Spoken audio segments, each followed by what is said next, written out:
Patel. Karnavati club અને resort એ અમારા કર્ણાવતી ક્લબનું એક સપનું હતું, જે અમારા બધા જ બોર્ડ મેમ્બરોએ સાથે મળીને સાકાર કર્યું છે અને સૌ પ્રથમ વખત અહીંયા કર્ણાવતી ક્લબમાં ગરબા રિસોર્ટમાં ગરબા થઈ રહ્યા છે। અમને ખૂબ આનંદ છે।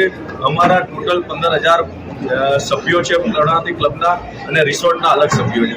આ બધા જ લોકો આ નવરાત્રિમાં આનંદ કરશે, ગરબે રમાશે, એનો અમને ખૂબ બધાને ઉત્સાહ છે અને અનેરો આનંદ છે। ને લઈને ત્યાં આગળ અમે ફાયર બ્રિગેડની ટીમ રાખેલી છે, અમારી પ્રાઇવેટ સિક્યુરિટી રહેશે, અમારા બાઉન્સર રહેશે।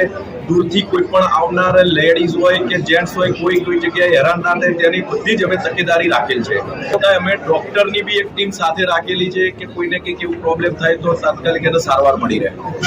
કર્ણાવતી ક્લબ દ્વારા અમે હમણાં જેમ આ કેતનભાઈ પટેલ અમારા અહીંયા મેન મુખ્ય આયોજક છે ત્યાંના કર્ણાવતી ક્લબના અને રિસોર્ટના, ત્યાં નવરાત્રિના 9 દિવસ એમના સાથે જ રમવાની છે અને એ પોતે એટલી સરસ રીતે આયોજન કરે છે, વર્ષો જૂના એ અનુભવી છે અને 9 દિવસ અને 10 દિવસના બધા જ જુદા જુદા સારામાં સારા નામચીન ગરબા ગાનારા એમને બધાને ગાયકો સિલેક્ટ કરેલા છે અને ખૂબ સારી રીતે ગરબાનું આયોજન થવાનું છે।